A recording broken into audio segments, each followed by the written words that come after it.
Imagine waking up one morning to discover that every dream you've ever had was actually a memory from your future self.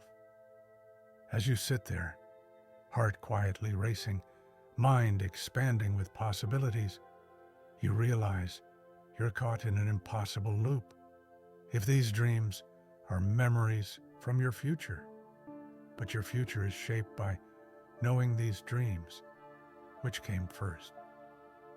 This is the Dream Oracle paradox, and it's just the beginning of our journey into the fascinating world of paradoxes that challenge our understanding of reality, consciousness, and existence itself.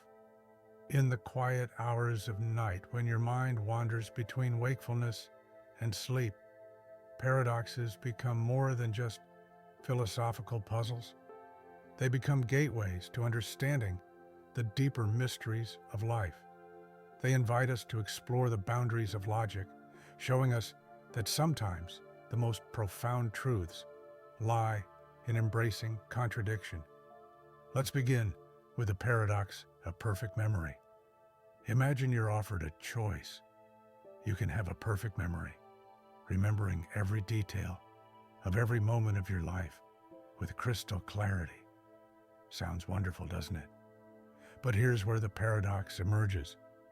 Would a perfect memory enhance your life, or would it trap you in an endless loop of reliving every painful moment, every embarrassment, every regret with the same vivid intensity as your happiest memories? Consider Sarah, a neuroscience researcher who spent years developing a breakthrough in memory enhancement. Her technique promised to eliminate forgetting entirely, offering people the gift of perfect recall. But as she delved deeper into her research, she began to notice something strange. The test subjects who received the treatment started showing signs of emotional distress. They couldn't prioritize memories anymore. Every moment held the same weight, the same significance. A casual greeting from 5 years ago demanded as much attention as their child's first steps. The paradox of perfect memory reveals a profound truth about human consciousness. Our ability to forget isn't a flaw, it's a feature. Our minds naturally filter and fade certain memories, creating a hierarchy of importance that helps us navigate the present and plan for the future. But with perfect memory, this natural process breaks down, and the very gift that promised to enhance life begins to overwhelm it. Think about your own memories for a moment. Notice how some shine brightly while others fade into soft shadows. This natural fading isn't just about losing information, it's about gaining wisdom. Each time we recall a memory, we subtly reshape it, incorporating new understanding, new perspective. In a way, forgetting parts of our past allows us to grow beyond it. The paradox of perfect memory teaches us something profound about human nature. We often think that more is better, more memory, more knowledge, more awareness. But sometimes, less is more. Sometimes the limitations we perceive as weaknesses are actually sources of strength. As you lie here, letting these thoughts drift through your mind, consider how this paradox might apply to your own life. How many times have you wished you could remember everything perfectly? And yet perhaps there's wisdom in the way your mind naturally selects what to keep and what to let go.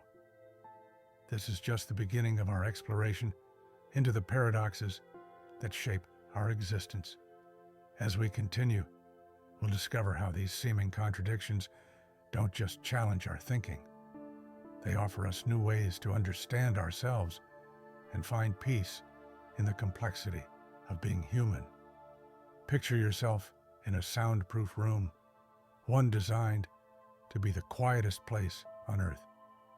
The walls absorb every echo, every vibration, creating what scientists call an anechoic chamber. You might expect perfect silence to bring peace and tranquility. Yet, something extraordinary happens. In the absence of external sound, you begin to hear things that were always there, but masked by the world's constant noise. The beating of your heart grows thunderous. The rush of blood through your veins becomes a river's roar, and your breathing transforms into the rhythm of waves crashing on a distant shore. This is the silence paradox. The quieter the world becomes, the louder you realize you are. The silence paradox reveals a profound truth about human consciousness and our relationship with stillness. In Minneapolis, Minnesota, there's an anechoic chamber at Orfield Laboratories that's so quiet it measures negative decibels, meaning it's quieter than the theoretical limit of silence. Most people can't stay in this room for more than 45 minutes. The overwhelming sound of their own biological processes, their heartbeat, digestion, even the electrical activity of their nervous system, becomes unbearable. Dr. Elena Martinez, a researcher specializing in auditory perception, conducted a fascinating study on the psychological effects of extreme silence. She found that when exposed to near-perfect silence, participants reported experiencing what she calls internal amplification, not just of physical sounds, but of thoughts and memories as well.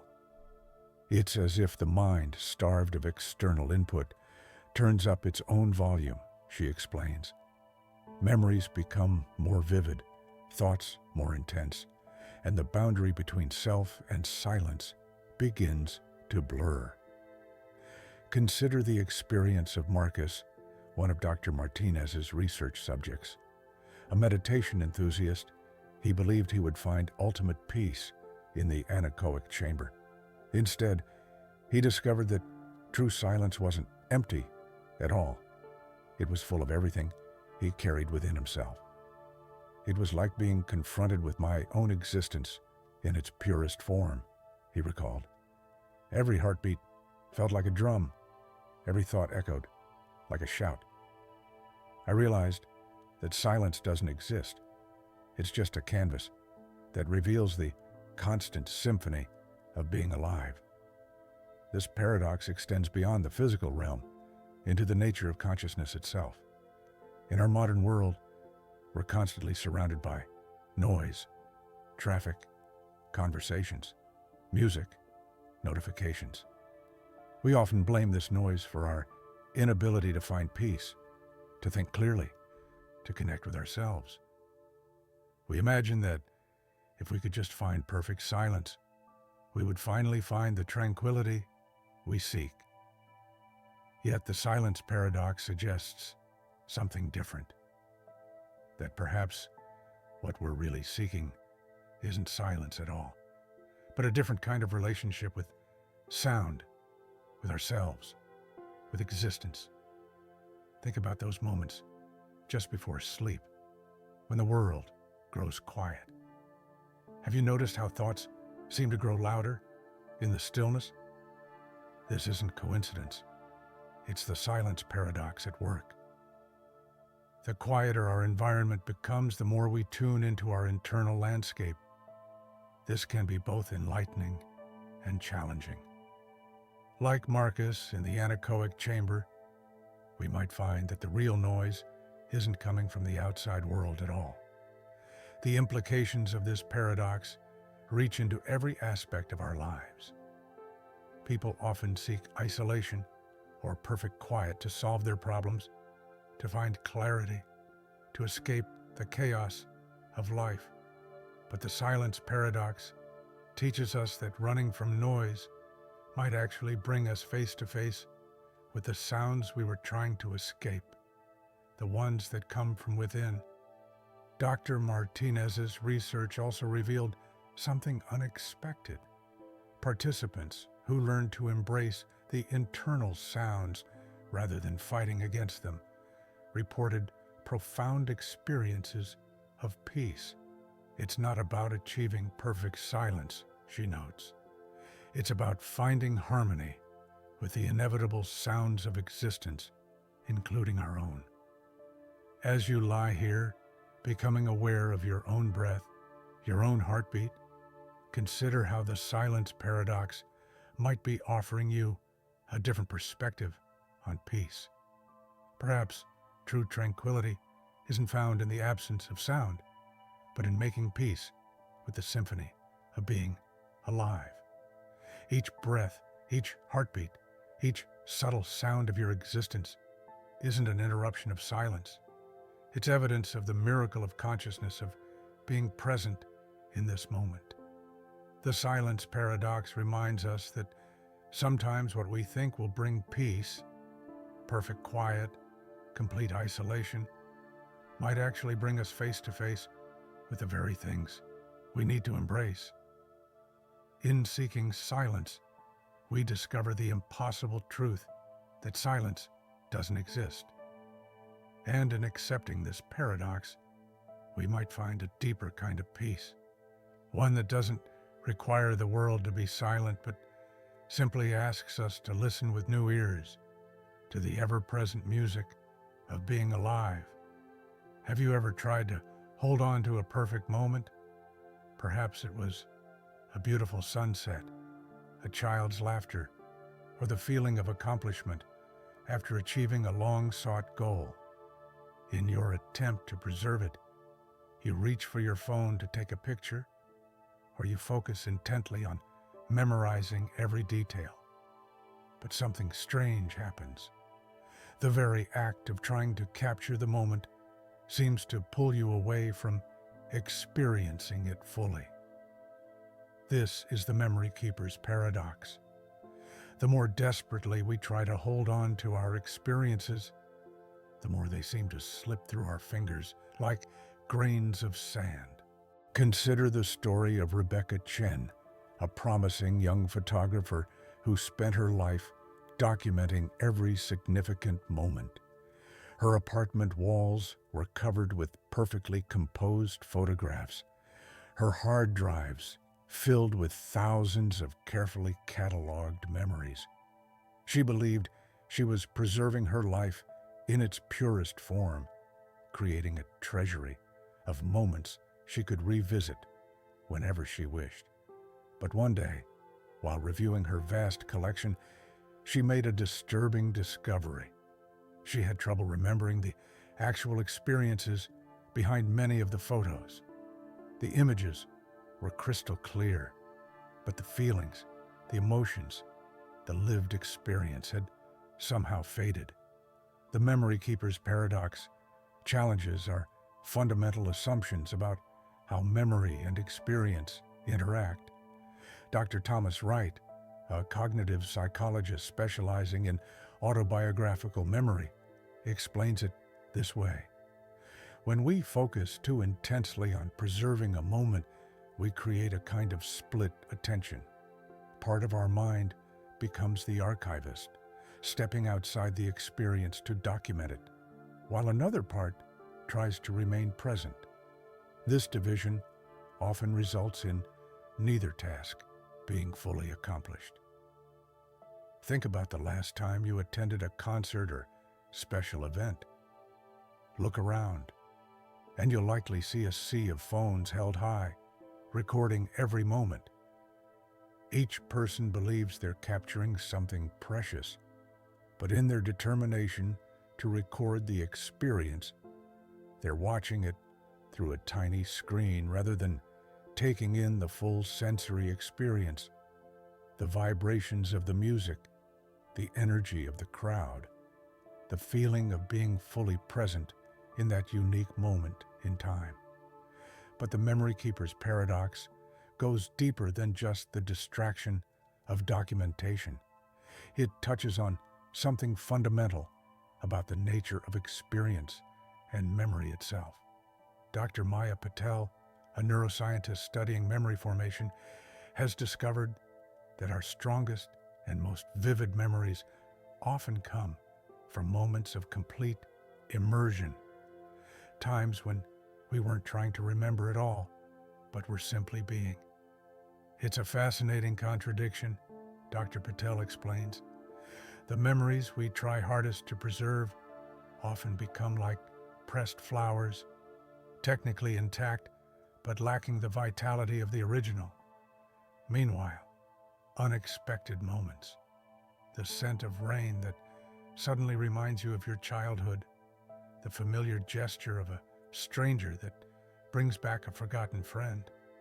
These memories retain their full emotional power precisely because we weren't trying to hold on to them. The paradox extends into the digital age in surprising ways. Social media platforms promise to help us preserve our experiences, creating digital timelines of our lives. Yet studies show that people who compulsively document their experiences for social media often report feeling less connected to those very experiences. The act of framing moments for future viewing can prevent us from fully inhabiting them in the present. James Harrison, a social media consultant turned digital minimalist, shares his perspective. I spent years helping people preserve their memories online, but I began to notice a pattern. The more people focused on capturing shareable moments, the less satisfaction they seemed to derive from the experiences themselves. It was as if the act of preservation was actually a form of loss. This brings us to a deeper question. Why do we feel this compelling need to capture and preserve moments in the first place?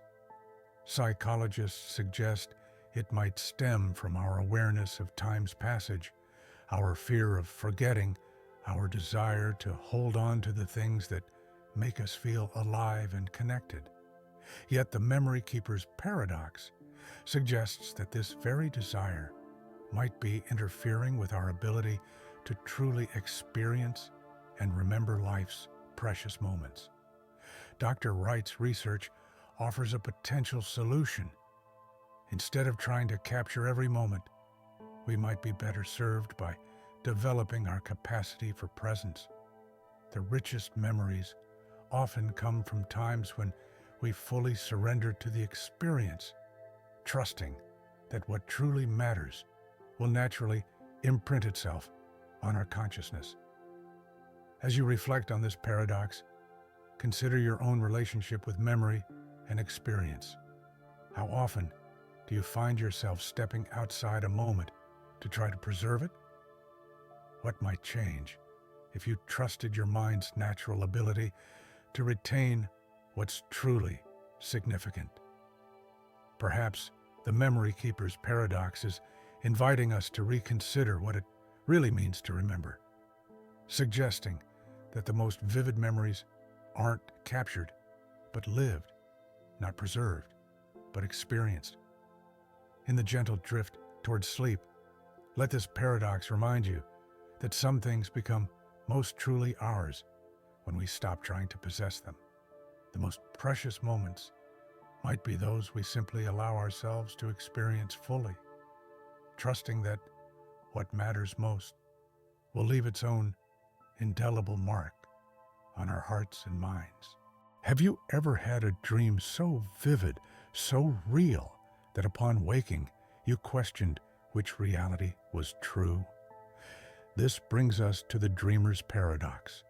The more aware you become of your dreams, the more your waking life begins to feel dreamlike.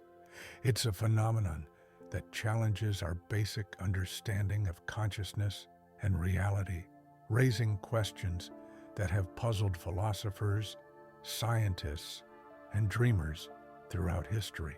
Dr. Isabella Reeves, a pioneering sleep researcher at the Institute of Consciousness Studies, spent 15 years studying lucid dreamers, people who can become aware they're dreaming while still within the dream state. Her most startling discovery wasn't about the dreams themselves, but about how lucid dreaming affected people's waking lives. The more proficient someone becomes at recognizing they're in a dream, she explains, the more they begin to question their waking reality. It's as if becoming aware of one state of consciousness creates ripples in all others. Consider the experience of Marcus Thorne, one of Dr. Reeves's most remarkable study participants. Marcus developed such profound lucid dreaming abilities that he could navigate his dreams with full awareness, making conscious decisions and remembering every detail. But as his dream awareness grew, something unexpected happened. He began experiencing moments in his waking life that felt eerily dreamlike, instances where reality seemed to shift and blur at the edges. It's not that I couldn't distinguish between dreaming and waking, Marcus explains. It's that I began to realize both states were equally real, equally valid forms of experience. The line between them wasn't as solid as I'd always believed. In dreams, I was fully conscious and making choices. In waking life, I began noticing how many of my actions were automatic, unconscious, almost like being in a dream without realizing it. The dreamer's paradox deepens when we consider the nature of consciousness itself. Dr. Sarah Chen, a neurologist specializing in states of consciousness, points out that our brains show similar activation patterns during certain dream states and waking activities. What we call being awake isn't a single uniform state, she explains. Throughout our day, we drift through various levels of awareness. Sometimes we're hyper-present. Other times, we're practically on autopilot.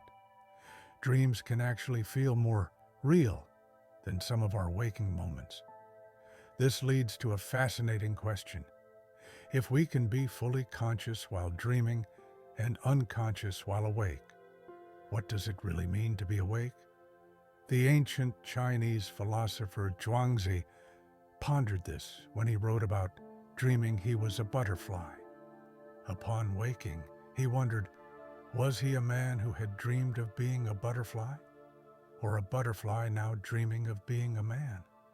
Professor Elena Martinez, a consciousness researcher, suggests that the dreamer's paradox might be showing us something profound about the nature of reality. We tend to think of reality as something solid, external, and objective, she says. But quantum physics has shown us that the act of observation affects what's being observed. Similarly, our level of consciousness affects how we experience reality. The dreamer's paradox isn't just about dreams. It's about the mysterious relationship between consciousness and reality itself. The implications of this paradox extend into our daily lives in surprising ways. Think about those moments when you arrive home from work but can't remember the details of your drive, or when you suddenly wake up to realize you've been reading pages of a book without absorbing any of it. Were you less conscious during those moments? Were they less real? Dr. Reeves's research suggests that instead of trying to definitively separate dreaming from waking, we might benefit from developing what she calls continuous consciousness, the ability to maintain awareness across all states of being. The goal isn't to decide which state is more real, she explains, but to be fully present in whatever state we find ourselves. This brings us to perhaps the most intriguing aspect of the dreamer's paradox, the possibility that by becoming more aware of our dreams, we might actually become more awake in our waking lives. Just as lucid dreamers learn to recognize dream signs, those small irregularities that indicate their dreaming, we might learn to recognize moments of unconsciousness in our waking lives, bringing ourselves back to full awareness. As you lie here, Drifting between wakefulness and sleep, consider your own experience of consciousness. Notice how thoughts and sensations flow, how awareness shifts and changes. The dreamer's paradox invites us to explore these transitions not as boundaries to be defended, but as doorways to deeper understanding. Perhaps the greatest wisdom of the dreamer's paradox is that it challenges us to question our assumptions about what's real. In doing so, it doesn't diminish either our waking or dreaming experiences. Instead, it enriches both, suggesting that consciousness itself might be more fluid, more mysterious, and more beautiful than we ever imagined. What happens when your search for inner peace becomes the very source of your anxiety? This question leads us to the seeker's paradox. The more intensely we pursue tranquility, the more it seems to elude us, like trying to grasp water by closing your fist. The harder we strive for serenity, the more it slips through our fingers. Dr. Michael Chang, a renowned meditation researcher at the Pacific Institute of Mindfulness Studies, encountered this paradox repeatedly in his work with long-term meditation practitioners. It's fascinating, he notes, how many people become increasingly frustrated and anxious in their pursuit of peace. They create a new form of stress in their desperate attempt to eliminate stress. Consider the story of Rachel Bennett, a former corporate executive who left her high-powered career to find inner peace. She traveled to meditation retreats worldwide, practiced various mindfulness techniques, and dedicated herself entirely to spiritual growth. Yet, after 3 years of intensive seeking, she found herself more agitated than ever. "I became obsessed with achieving perfect tranquility," she recalls. "Every slight disturbance in my mind felt like a failure. I was essentially turning my search for peace into a new form of perfectionism." The seeker's paradox manifests in numerous ways.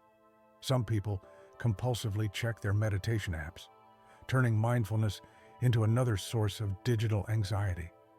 Others become rigid in their pursuit of flexibility, creating strict rules about relaxation that ultimately create more tension.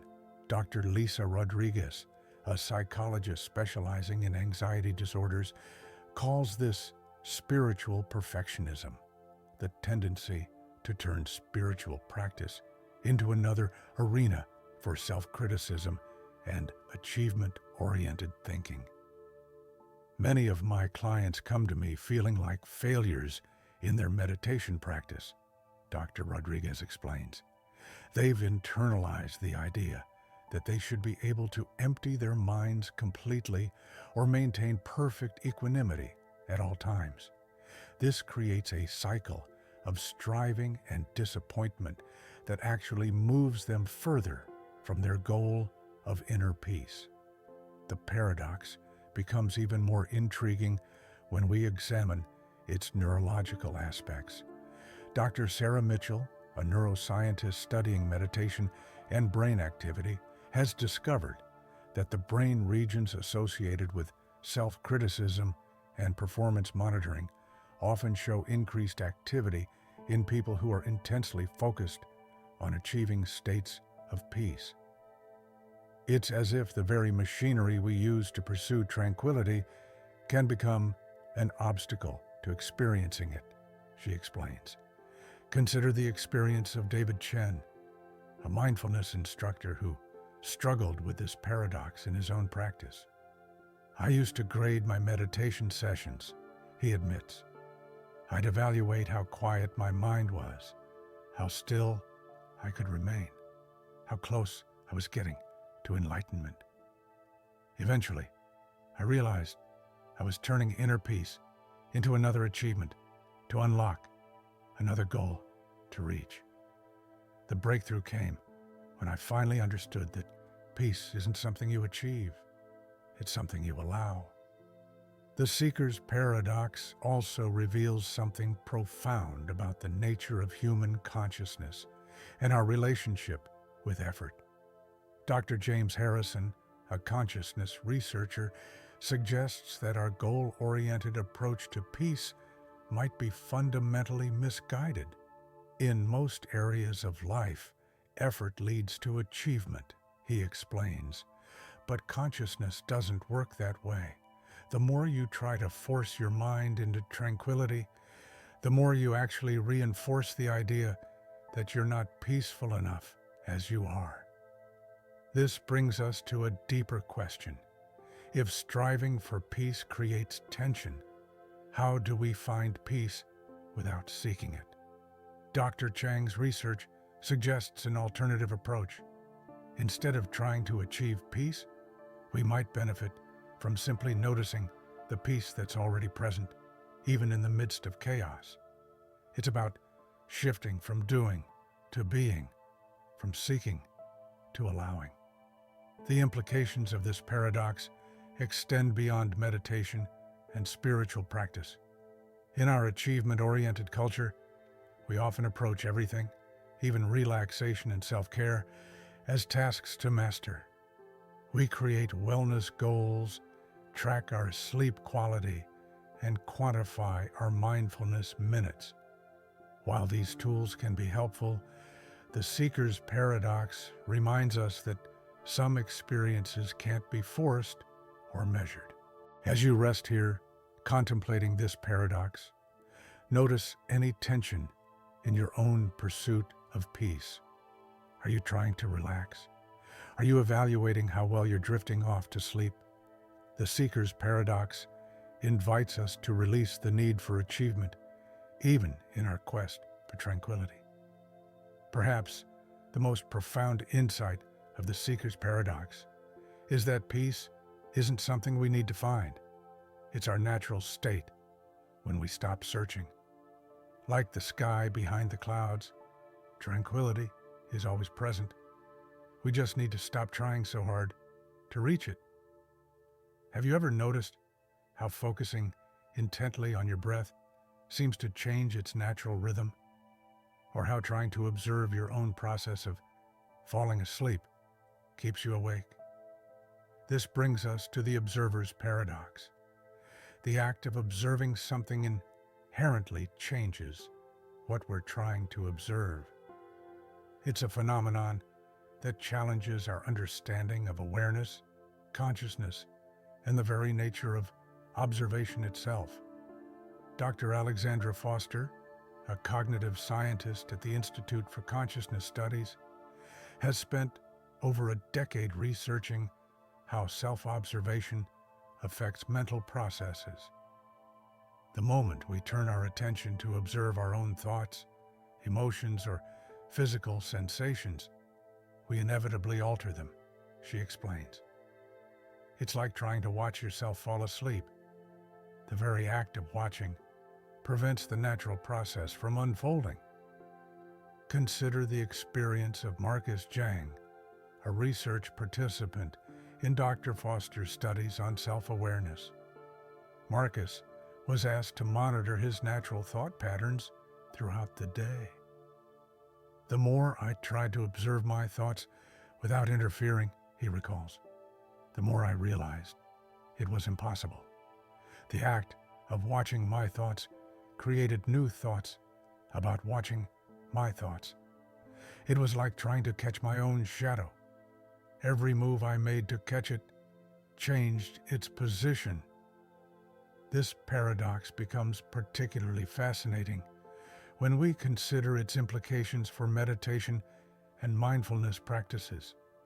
Traditional meditation instructions often encourage us to observe our thoughts without judgment, or watch the breath naturally. Yet the observer's paradox suggests that pure, uninvolved observation might be impossible. Dr. Richard Sullivan, a meditation researcher, notes, the moment we place our attention on something, we're no longer experiencing it in its natural state. We're experiencing our observation of it. The implications of this paradox extend far beyond personal experience. In quantum physics, scientists discovered that the mere act of measuring a particle's position affects its momentum, and vice versa. This principle, known as Heisenberg's uncertainty principle, mirrors the observer's paradox on a microscopic scale. Dr. Elena Martinez, a quantum physicist turned consciousness researcher, suggests that this might not be a coincidence. Perhaps consciousness and quantum mechanics share this fundamental property. That observation itself is an active force that shapes reality. The observer's paradox also manifests in social situations. Dr. Sarah Chen, a social psychologist, points out how people behave differently when they know they're being watched. Even if someone tries to act natural while being observed, their awareness of being observed creates a new layer of self-consciousness that inevitably influences their behavior. It's impossible to observe natural behavior in a laboratory setting because the laboratory itself changes the behavior. But perhaps the most intriguing aspect of this paradox emerges when we consider its implications for self-knowledge. How can we truly know ourselves if the act of self-observation changes what we're trying to understand? Dr. Thomas Wright, a philosopher of mind, suggests that this paradox might actually offer a deeper truth about consciousness. Perhaps the self isn't a fixed entity to be observed, but a dynamic process that includes the observer and the observed in an endless dance of mutual influence. The observer's paradox also raises fascinating questions about sleep and consciousness. Dr. Maria Lopez, a sleep researcher, has studied how people's sleep patterns change when they're being monitored in sleep labs. Even with the most sophisticated equipment, we can never observe truly natural sleep because the knowledge of being observed affects how people fall asleep. This is why sleep studies often require multiple nights to allow people to acclimate to being observed. Consider your own experience right now as you lie here listening to these words about observation. If you turn your attention to how you're feeling, doesn't the very act of checking change your state? This is the observer's paradox at work in real time. Dr. Foster suggests that instead of trying to overcome this paradox, we might benefit from embracing it. Understanding that observation changes experience can actually be liberating, she explains. It means we're not passive observers, but active participants in our experience. Every act of attention is also an act of creation. This perspective offers a new way to approach self-awareness. Rather than trying to observe ourselves objectively, which the observer's paradox suggests is impossible, we might embrace our role as participant observers in our own experience. This shift can transform how we approach meditation, self-reflection, and personal growth. As you drift towards sleep, notice how this paradox plays out in your own experience. The more you try to observe the process of falling asleep, the more elusive it becomes. Yet this very observation might offer its own kind of wisdom, not about how we fall asleep naturally, but about the mysterious dance between consciousness and unconsciousness, between the observer and the observed. Have you ever noticed that the more ways we invent to make ourselves comfortable, the more uncomfortable we seem to become? This brings us to the comfort seeker's paradox. Our relentless pursuit of comfort often leads to a deeper form of discomfort. In our modern world of cushioned shoes, ergonomic chairs, and temperature-controlled environments, we find ourselves increasingly sensitive to even minor discomforts. Dr. Rachel Anderson, a researcher specializing in human adaptation at the Institute for Environmental Health, has spent years studying how our bodies respond to different levels of comfort and discomfort. What we're discovering is fascinating, she explains. The more we protect ourselves from minor discomforts, the less resilient we become to any form of stress or challenge. It's as if our pursuit of perfect comfort is actually making us more fragile. Consider the story of James Mitchell, a software developer who became obsessed with optimizing his comfort. He invested in the most expensive ergonomic chair, the perfect mattress, noise-canceling headphones, and climate control systems. I thought I was creating the ideal environment, he recalls. But instead, I found myself becoming hypersensitive to any deviation from my perfect conditions. A slight change in room temperature or a minor discomfort that I wouldn't have noticed before would now completely throw me off. Dr. Sarah Patel, a physiologist studying human adaptation, explains this phenomenon in terms of our body's natural adaptation mechanisms. Our bodies are designed to adapt to varying conditions, she notes. When we eliminate all forms of stress or discomfort, we actually inhibit these adaptive responses. It's like never exercising a muscle. It becomes weaker from lack of use. The implications of this paradox extend far beyond physical comfort. Dr. Michael Chen, a psychologist specializing in resilience, has observed similar patterns in emotional well-being. We see parents trying to protect their children from every possible disappointment or difficulty, he explains. But this well-intentioned protection often results in children who struggle to cope with even minor setbacks. The pursuit of emotional comfort can lead to emotional fragility. The comfort seeker's paradox becomes even more intriguing when we consider its evolutionary implications. Dr. Lisa Torres, an evolutionary biologist, points out that human beings evolved through adapting to various challenges and discomforts. Our ancestors developed incredible resilience through exposure to varying temperatures, physical demands, and environmental challenges. In eliminating these stressors, we might be undermining the very mechanisms that make us strong.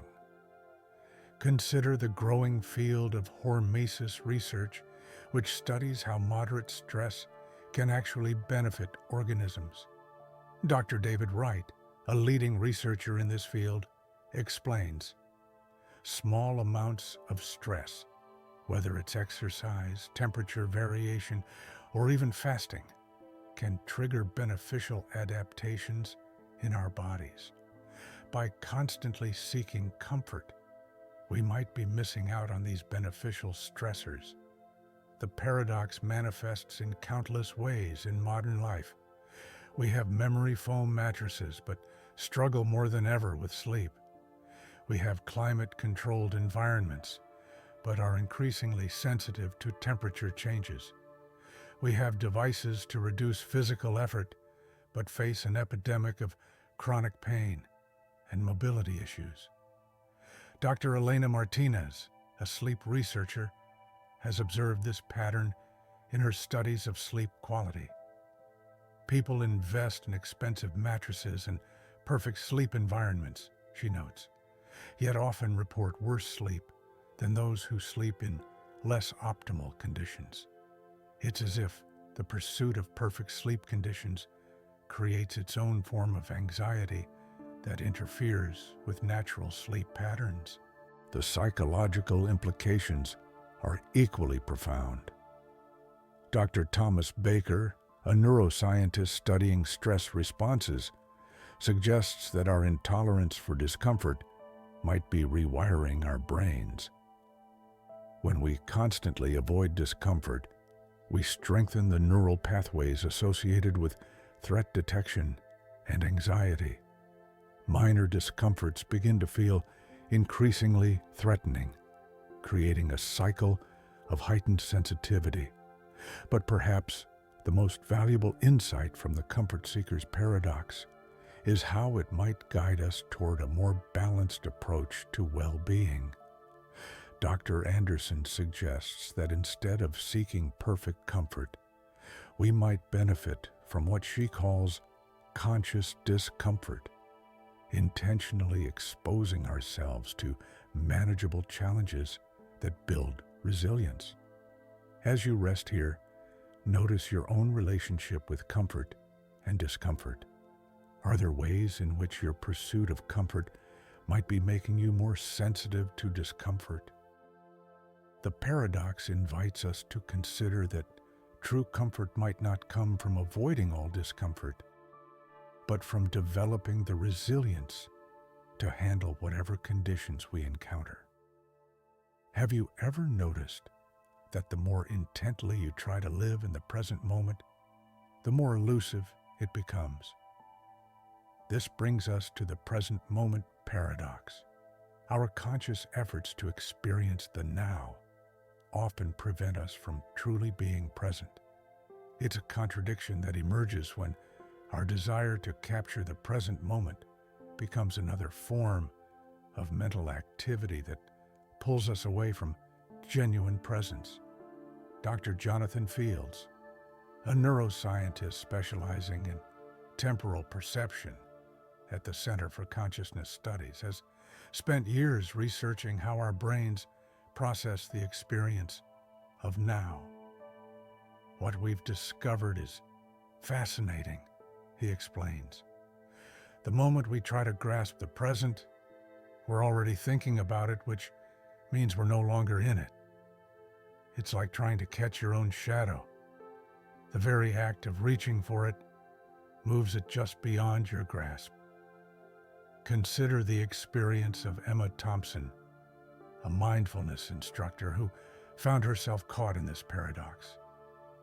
I became almost obsessive about staying present, she recalls. I would constantly check whether I was being mindful enough, whether I was fully experiencing each moment. Eventually, I realized that this constant checking had become another form of mental distraction, pulling me out of the very experience I was trying to have. Dr. Maya Patel, a cognitive psychologist studying attention and awareness, explains that this paradox arises from the nature of consciousness itself. Our awareness has a peculiar structure, she notes. The moment we become conscious of something, there's already a slight delay. By the time we recognize we're in the present moment, that moment has already passed. It's like trying to see your own eyes without a mirror. The very mechanism of observation creates a separation from what's being observed. The present moment paradox becomes particularly intriguing when we consider its implications for meditation and mindfulness practices. Traditional instructions often encourage practitioners to be here now or stay present. But as Dr. Sarah Chen, a meditation researcher, points out, these well-intentioned instructions can sometimes create a subtle form of striving that actually interferes with natural presence. Think about times when you've been completely absorbed in an activity, perhaps playing music, creating art, or being deeply engaged in conversation. In these moments, you weren't trying to be present. You simply were present. Dr. Marcus Rodriguez, a flow state researcher, suggests that true presence might be more about letting go of the effort to be present. It's when we stop trying to catch the present moment that we actually find ourselves fully immersed in it. The paradox extends into our relationship with time itself. Dr. Elena Foster, a philosopher of time, explains, we often think of the present moment as a point between past and future, but when we try to locate this point precisely, it becomes impossible to pin down. The present is always flowing, always becoming past, even as we try to grasp it. Consider how this paradox plays out in our daily lives. People increasingly use mindfulness apps and meditation timers to help them stay present. Yet these very tools can become another source of distraction. It's ironic, notes Dr. Fields, how our attempts to measure and track presence can pull us away from genuine presence. The psychological implications of this paradox are profound. Dr. Thomas Wright, a clinical psychologist, has observed how the pressure to be present can create new forms of anxiety in his patients.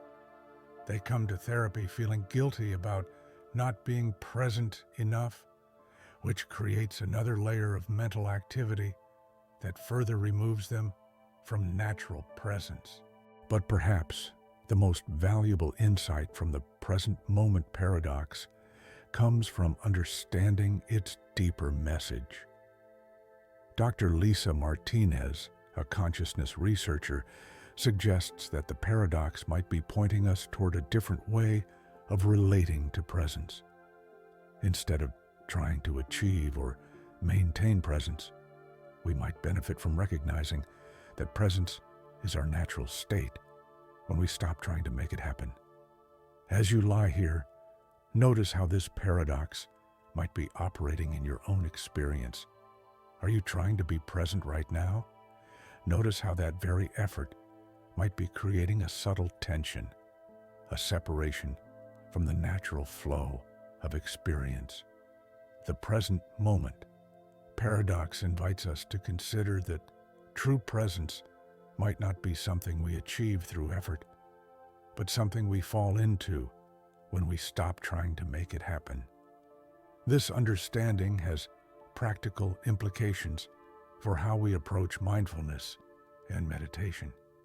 Instead of striving to be present, we might simply notice when we're lost in thought, allowing presence to emerge naturally in the space of that recognition. As Dr. Fields puts it, the present moment isn't something to be captured or achieved. It's what remains when we stop trying to be somewhere else. Imagine finding yourself awake in the middle of the night, unable to sleep. The harder you try to force yourself back into slumber, the more alert you become. This introduces us to the night walker's paradox. The more intensely we pursue sleep, the more it evades us, while it comes effortlessly when we stop trying to chase it. It's a phenomenon that reveals profound truths about consciousness, control, and the nature of surrender. Dr. Elizabeth Morgan, director of the Sleep Research Institute, has spent 2 decades studying this peculiar aspect of human consciousness. What we see repeatedly in our research, she explains, is that the act of trying to sleep actually creates a state of arousal that prevents sleep. It's as if the mind's effort to control sleep becomes the very barrier to achieving it. Consider the experience of Daniel Ramirez, a former insomnia sufferer who participated in Dr. Morgan's studies. I would lie awake for hours, becoming increasingly frustrated with each passing minute, he recalls. The more I told myself I must sleep now, the more my mind would race. It wasn't until I learned to let go of trying to sleep that I actually began to rest naturally. The night walker's paradox becomes particularly fascinating when we examine its neurological basis. Dr. James Chen, a neurologist specializing in sleep disorders, explains that the part of our brain responsible for conscious effort, the prefrontal cortex, needs to decrease its activity for sleep to occur. When we actively try to sleep, we're engaging the very part of the brain that needs to quiet down, he notes. It's like pressing the accelerator and the brake pedal simultaneously. This paradox has profound implications for our understanding of consciousness and control. Dr. Sarah Martinez, a consciousness researcher, suggests that sleep represents a unique state where our usual mechanisms of control must be suspended. Sleep is essentially a trust fall, she explains. It requires us to release our grip on consciousness rather than trying to direct it. The paradox extends beyond just falling asleep. Dr. Rachel Thompson, a psychologist studying nocturnal anxiety, has observed how this same principle applies to middle-of-the-night awakenings.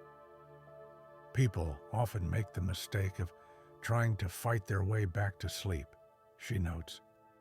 But this fighting creates tension that makes sleep impossible.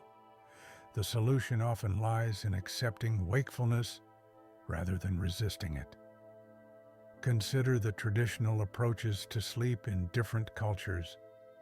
Dr. Michael Zhang, an anthropologist specializing in sleep customs, points out how modern Western society's aggressive pursuit of sleep contrasts with more traditional views. In many ancient cultures, the boundary between sleep and wakefulness wasn't seen as something to be forced or controlled, he explains. Night waking was considered a natural time for reflection, meditation, or quiet contemplation. The night walker's paradox also reveals something profound about the nature of consciousness itself. Dr. Elena Foster, a cognitive scientist, suggests that our inability to force sleep might be showing us something important about how consciousness works. We can't directly control consciousness through conscious effort, she explains. It's like trying to smooth ripples in water by pressing on them.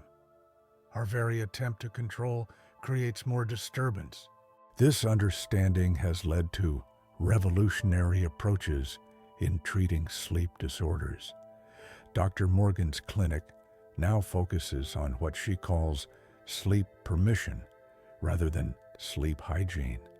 Instead of giving people more rules and techniques for forcing sleep, we help them develop a different relationship with sleep altogether, she explains. We teach them how to create conditions where sleep can emerge naturally rather than trying to manufacture it through effort. The implications of this paradox extend into our understanding of rest and recovery in general. Dr. Thomas Wright, a psychophysiologist, has found similar patterns in how the body responds to various forms of rest. Whether it's sleep, meditation, or simple relaxation, the principle is the same, he notes. The more we can let go of trying to make it happen, the more naturally it occurs. As you lie here, notice your own relationship with sleep. Are you trying to make it happen? Can you feel how that very effort might be creating subtle tension? The Night Walker's paradox invites us to consider that true rest might come not from trying harder to sleep, but from learning to trust in our body's natural wisdom. Perhaps the most valuable lesson of the Night Walker's paradox is that sometimes the path to what we seek lies in letting go of seeking it. Just as sleep comes most easily when we stop trying to force it, many of life's most elusive experiences, peace, joy, connection, might arrive most naturally when we stop trying to grasp them. Part 10. The Clarity Paradox. Have you ever noticed that the harder you try to achieve mental clarity, the more cluttered your thoughts become? This introduces us to the clarity paradox. Our deliberate attempts to clear our minds often create more mental noise than they eliminate. It's like trying to settle muddy water by stirring it. The very act of seeking clarity can stir up the mental sediment we're trying to clear. Dr. Rebecca Chen, a cognitive neuroscientist at the Institute for Mental Clarity Studies, has spent years researching how our brains process and manage to information. What we've discovered is quite counterintuitive, she explains. The more intensely someone tries to achieve perfect mental clarity, the more neural activity they generate. It's like adding more voices to quiet a noisy room. Consider the experience of Mark Stevens, a high-performance executive who sought help for his overwhelming mental chatter. "I tried every technique I could find to clear my mind," he recalls. Meditation apps, focus exercises, mental decluttering methods. But the more tools I accumulated, the more crowded my mental space became. Each new technique added another layer of complexity to what I was trying to simplify. Dr. Alex Thompson, a meditation researcher studying advanced practitioners, has observed this phenomenon repeatedly in his work. Many beginners approach meditation as a way to forcefully clear their minds, he notes, but this approach often backfires. The mind becomes like a rebellious child. The more you try to make it behave, the more it resists. The clarity paradox becomes particularly fascinating when we examine its neurological basis. Dr. Maria Gonzalez, a brain imaging specialist, has conducted studies showing increased neural activity in people actively trying to clear their minds. The brain regions associated with executive control and self-monitoring actually become more active during attempts to force mental clarity, she explains. It's like creating traffic while trying to clear a road. This paradox extends beyond individual experience into organizational psychology.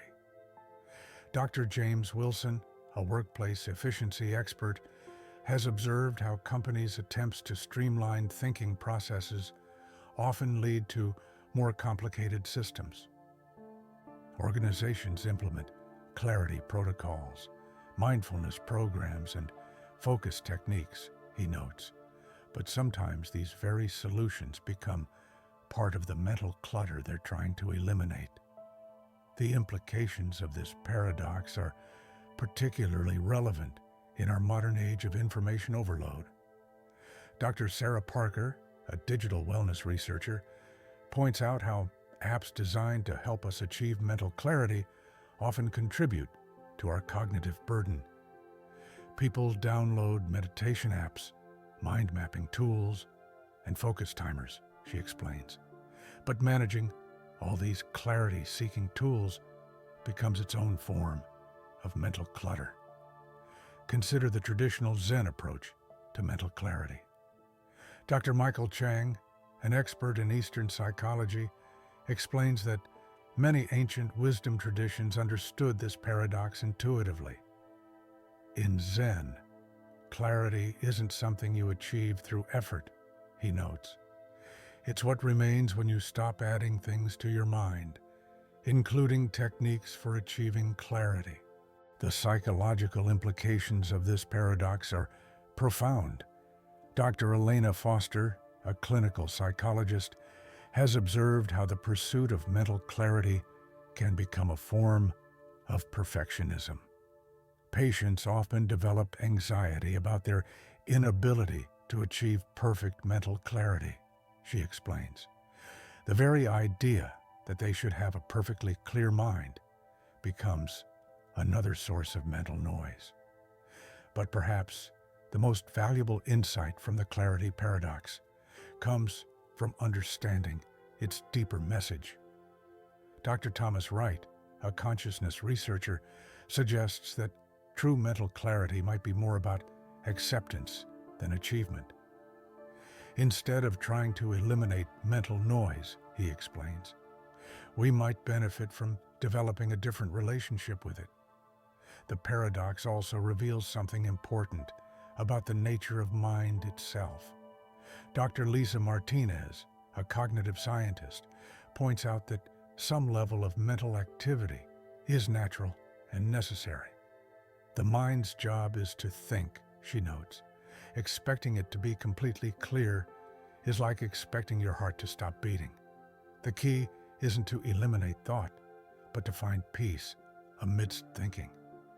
As you rest here, notice your own experience with mental clarity. Are you trying to clear your mind right now?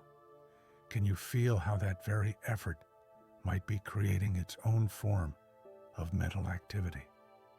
The clarity paradox invites us to consider that true mental clarity might not come from adding more techniques or trying harder to clear our minds, but from letting go of the very idea that our minds need to be perfectly clear. Have you ever noticed that the more knowledge you gain, the more you realize how much you don't know? This introduces us to the wisdom seeker's paradox. As our understanding deepens, our awareness of our own ignorance expands. It's a phenomenon that turns our conventional notion of learning upside down, revealing that true wisdom might lie not in accumulating answers, but in embracing uncertainty. Dr. Emily Lawrence, a cognitive psychologist studying the nature of expertise at the Institute for Advanced Learning, has spent decades researching this fascinating aspect of human knowledge. What we consistently observe, she explains, is that genuine experts tend to express more uncertainty about their fields than newcomers. The more someone truly understands a subject, the more they recognize its complexity and the vastness of what remains unknown. Consider the experience of Dr. Marcus Chen, a quantum physicist who spent 30 years studying the nature of reality. When I was a young student, he recalls, I thought physics had almost everything figured out. Now, after 3 decades of research, I'm struck by how many fundamental questions remain unanswered. Each discovery seems to open up 10 new mysteries. It's humbling, but also incredibly exciting. The wisdom seeker's paradox becomes particularly intriguing when we examine its psychological dimensions. Dr. Sarah Thompson, a researcher specializing in cognitive development, explains that this paradox plays a crucial role in learning. We see a fascinating pattern, she notes. Beginners often exhibit high confidence due to what we call naive simplification. They don't yet grasp enough complexity to understand what they don't know. As their knowledge deepens, their confidence often decreases before eventually stabilizing at a more nuanced level. This phenomenon has been observed across various fields of study. Dr. Rachel Martinez, an educational psychologist, has documented this pattern in everything from medicine to music. We call it the expertise curve, she explains. There's often an initial peak of confidence, followed by a valley of doubt as complexity becomes apparent, eventually leading to a plateau of informed uncertainty. This isn't a flaw in the learning process. It's a sign of genuine understanding. The implications of this paradox extend far beyond academic learning. Dr. Michael Foster, a wisdom researcher studying contemplative traditions, points out how many spiritual and philosophical systems have recognized this truth. Ancient wisdom traditions often speak of knowledge as a path to humility, he notes.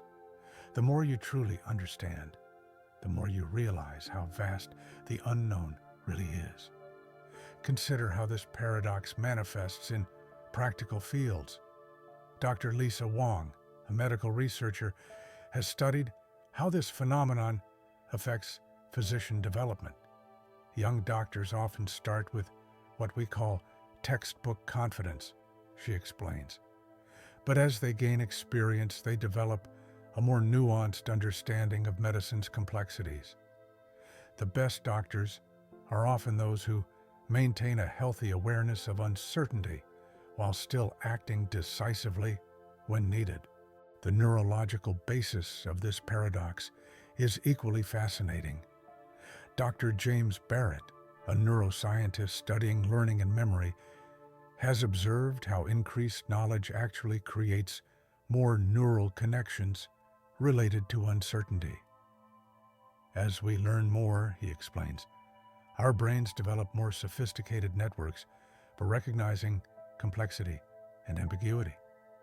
In a way, our capacity for uncertainty grows alongside our knowledge. Perhaps most intriguingly, the wisdom seeker's paradox challenges our cultural attitudes toward knowledge and expertise. Dr. Elena Wright, a sociologist studying intellectual development, points out how this paradox conflicts with common assumptions about learning.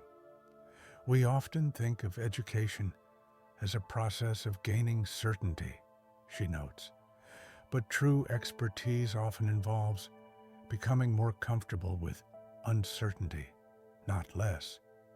The paradox also has profound implications for personal growth.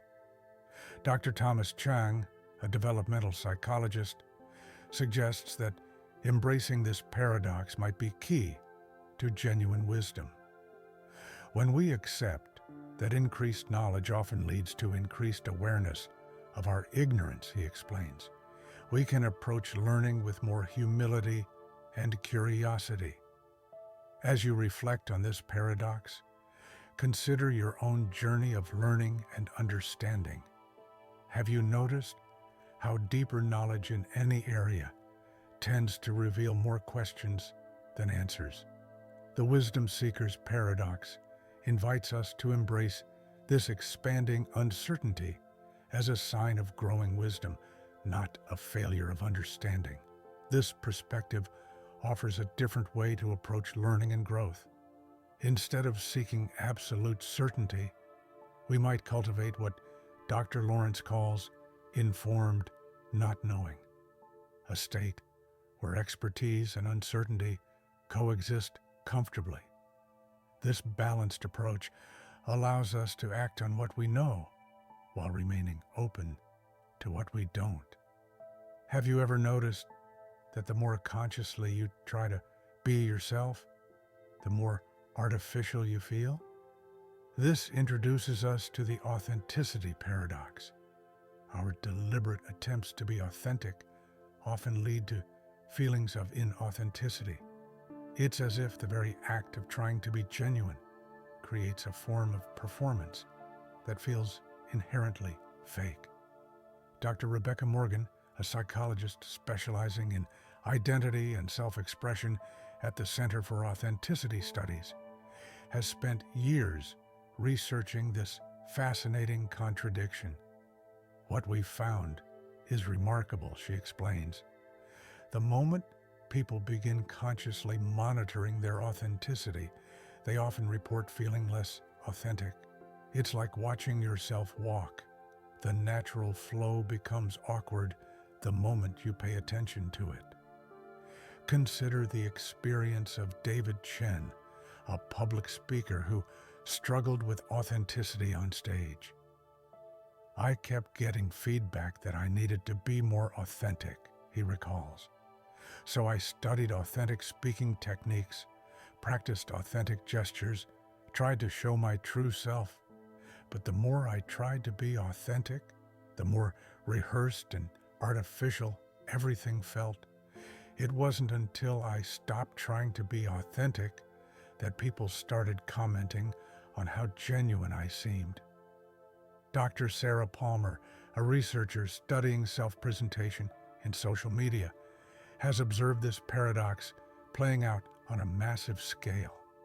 We see millions of people carefully curating their authentic selves online, she notes.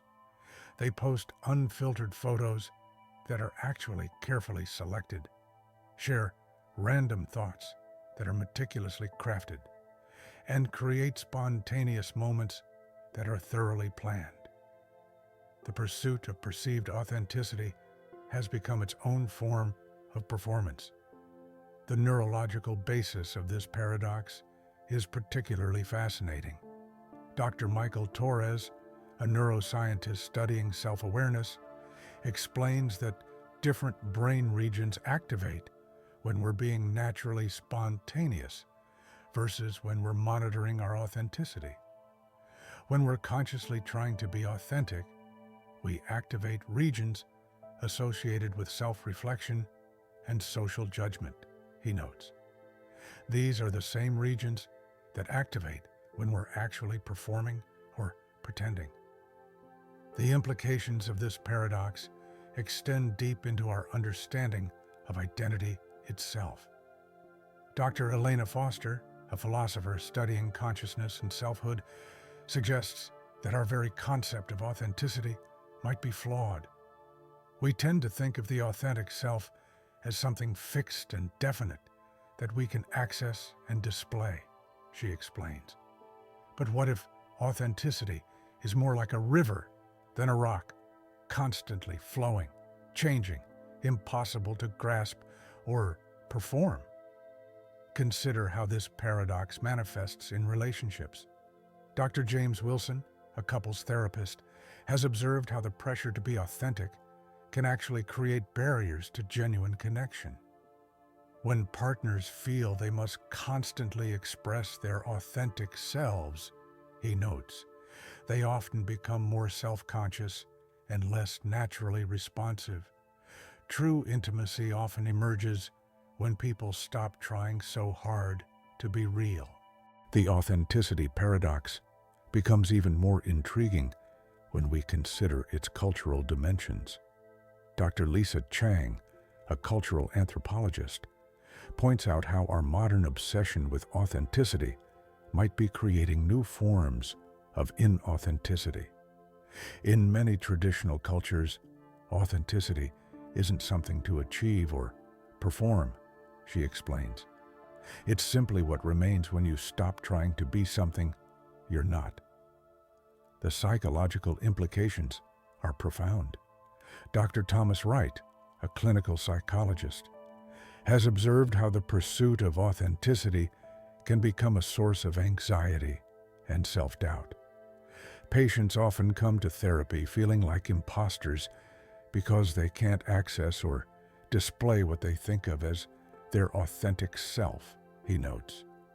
The very idea that they should be consistently authentic becomes a source of inauthenticity. But perhaps the most valuable insight from the authenticity paradox comes from understanding its deeper message. Dr. Rachel Martinez, a consciousness researcher, suggests that true authenticity might be more about acceptance than achievement. Instead of trying to be authentic, she explains, we might benefit from recognizing that every aspect of our experience, including our moments of feeling inauthentic, is part of who we genuinely are. As you rest here, notice your own relationship with authenticity. Are you trying to be your authentic self right now? Can you feel how that very effort might be creating a subtle form of performance? The authenticity paradox invites us to consider that true authenticity might not be something we achieve through effort, but something that emerges naturally when we stop trying to be any particular way at all. In an age where we've never been more digitally connected, why do so many people feel profoundly alone? This brings us to the connection paradox. The more ways we develop to connect with others, the more disconnected we often feel. It's a modern contradiction that reveals deep truths about the nature of human connection and what it means to be truly present with one another. Dr. Emily Richardson, director of the Institute for Digital Sociology, has spent a decade studying how technology affects human relationships. What we're observing is fascinating, she explains. People have hundreds, sometimes thousands of online connections, yet report feeling increasingly isolated. It's as if the quantity of connections is inversely related to their quality. Consider the experience of Maria Gonzalez, a social media manager who found herself in the grip of this paradox. I spent my days managing multiple social networks, constantly engaging with people online, she recalls. I had more friends than ever, but I'd never felt more alone. I was connected to everyone and no one at the same time. Dr. James Foster, a neuroscientist studying social cognition, has discovered intriguing patterns in how our brains process digital versus physical interactions. Face-to-face contact triggers neural pathways that digital communication simply doesn't activate, he explains.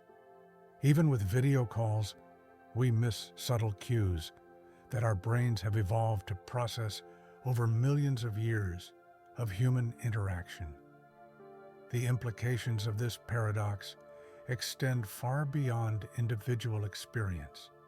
Dr. Sarah Chen, a researcher studying workplace dynamics, has observed how modern offices, despite their emphasis on collaboration tools and communication platforms, often foster less genuine connection than their pre-digital counterparts. We see people sitting feet apart, messaging each other instead of talking, she notes. Each new communication tool seems to add another layer of distance between people. The psychological impact of this paradox is particularly profound. Dr. Michael Thompson, a clinical psychologist specializing in technological addiction, explains how constant connectivity can actually hinder genuine connection. The human mind needs periods of solitude to process social experiences, he notes. But our always-on culture has eliminated these natural breaks, replacing true solitude with a kind of crowded loneliness. Consider how this paradox plays out in family life. Dr. Rachel Martinez, a family therapist, has documented how household dynamics have changed in the digital age. I see families sitting together, each absorbed in their own device, she explains. They're often connecting with others outside the home while missing opportunities for deeper connection with those right beside them. The neurological basis of this phenomenon is equally fascinating. Dr. Elena Foster has studied how constant digital connection affects our brain's reward systems. Each notification, each like or comment, triggers a small dopamine release, she explains. Over time, we can become addicted to these shallow forms of connection while losing our capacity for deeper engagement. Perhaps most intriguingly, the connection paradox reveals something fundamental about human nature.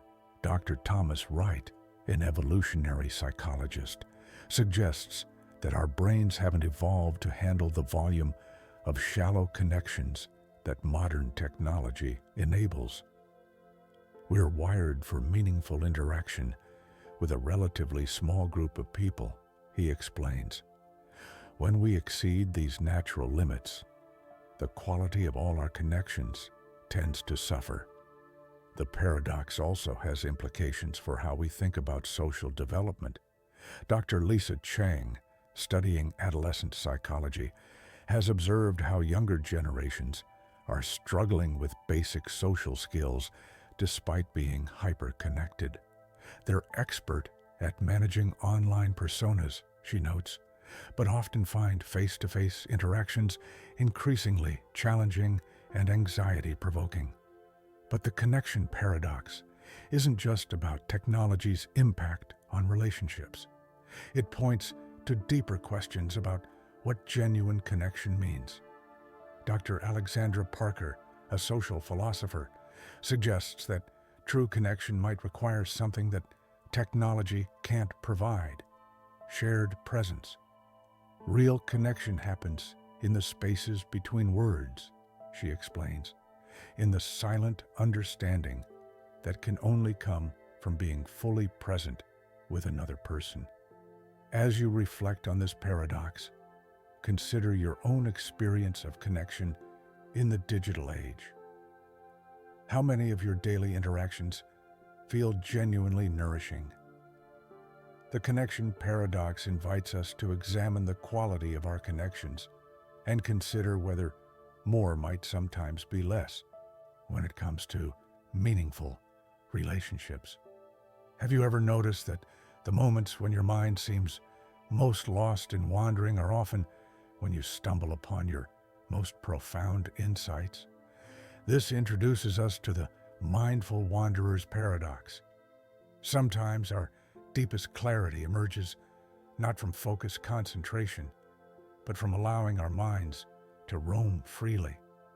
It's a contradiction that challenges our assumptions about attention, creativity, and the nature of productive thought.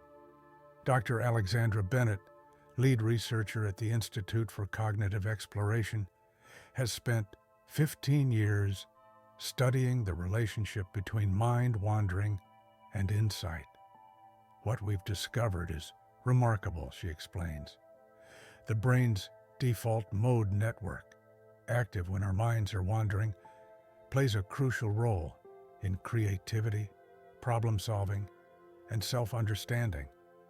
When we try too hard to focus, we can actually inhibit some of our most valuable mental processes. Consider the experience of Professor Michael Chen, a mathematician who solved a decades-old problem not during his focused work sessions, but while walking his dog. I had spent months staring at equations, he recalls. But the solution came when I wasn't thinking about it at all. It was as if my mind needed to stop trying so hard to see what was right in front of me. Dr. Sarah Thompson, a neuroscientist specializing in attention studies, has documented how different types of mental states contribute to different forms of understanding. Focused attention is crucial for certain tasks, she notes, but breakthrough insights often occur during periods of unfocused thought. It's as if our minds need to toggle between these states, like breathing in and out. The implications of this paradox extend into our understanding of creativity itself. Dr. Rachel Foster, studying creative cognition, explains how some of history's greatest insights emerged from states of mental wandering. Einstein's theory of relativity came to him while daydreaming about riding a beam of light, she points out. Many scientific breakthroughs, artistic inspirations, and philosophical insights arise not from concentrated effort, but from allowing the mind to wander freely. The psychological dimensions of this paradox are particularly fascinating. Dr. James Martinez, a cognitive psychologist, has observed how excessive focus on staying focused can actually impair cognitive performance. We see students trying so hard to concentrate that they create anxiety that interferes with learning, he explains. Sometimes, letting the mind wander is exactly what's needed for deep understanding to emerge. Consider how this paradox manifests in meditation practice. Dr. Eleanor Wright, a meditation researcher, notes how beginners often struggle with the apparent contradiction between mindfulness and mind wandering. They think they need to eliminate all wandering thoughts, she explains. But experienced practitioners understand that true mindfulness includes awareness of where the mind naturally goes. It's not about forcing the mind to stay put, but about maintaining gentle awareness of its movements. The neurological evidence for this paradox is compelling. Dr. Thomas Chang has used advanced brain imaging to study what happens when minds wander. we see increased activity in regions associated with autobiographical memory, creative problem-solving, and emotional processing, he notes. Far from being off-task, a wandering mind is often doing important psychological work. The implications for education and work are profound. Dr. Lisa Parker, an educational psychologist, suggests that our current emphasis on constant focus might be counterproductive. We need to build space for productive wandering into our learning environments, she argues. Some problems require direct focus, but others need time to percolate in the background of our minds. But perhaps the most valuable insight from the mindful wanderer's paradox comes from understanding its deeper message about the nature of consciousness. Dr. Maria Rodriguez, a consciousness researcher, suggests that our minds might naturally oscillate between focused and wandering states for good reason. This rhythm of attention might be essential for integrating new information, processing emotions, and making novel connections, she explains. As you rest here, notice your own mind's natural tendency to wander. Instead of fighting it, can you maintain gentle awareness of where it goes? The mindful wanderer's paradox invites us to consider that true mental clarity might come not from forcing our minds to stay focused, but from finding balance between focus and wandering, between directed thought and free association. After all, some of our most meaningful insights often come not when we're trying hardest to find them, but when we allow our minds the freedom to explore unexpected paths. Like a river that finds its way around obstacles, our thoughts might need the freedom to meander in order to reach their most profound destinations. Have you ever tried to remember every detail of a beautiful moment, only to find that your effort to capture it all made you miss experiencing it fully? This brings us to the consciousness collector's paradox. Our attempts to fully capture and preserve our experiences often prevent us from truly living them. It's a modern dilemma that reveals profound truths about consciousness, memory, and the nature of human experience. Dr. Rebecca Morrison, director of the Institute for Experiential Studies, has spent years researching how our attempts to document experiences affect our ability to live them. What we're seeing is fascinating, she explains. The more tools we have to capture moments, cameras, journals, social media, the more we seem to distance ourselves from direct experience. It's as if we're becoming observers of our own lives rather than participants. Consider the story of David Park, a travel photographer who found himself caught in this paradox.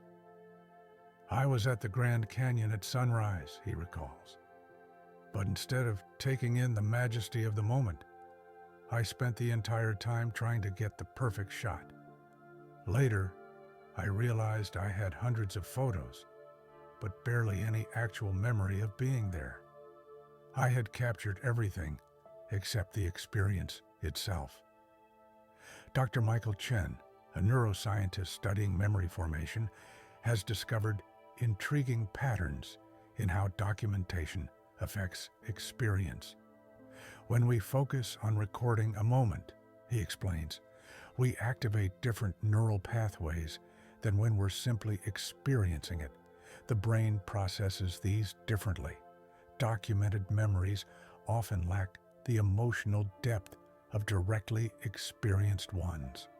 The implications of this paradox extend far beyond personal photography.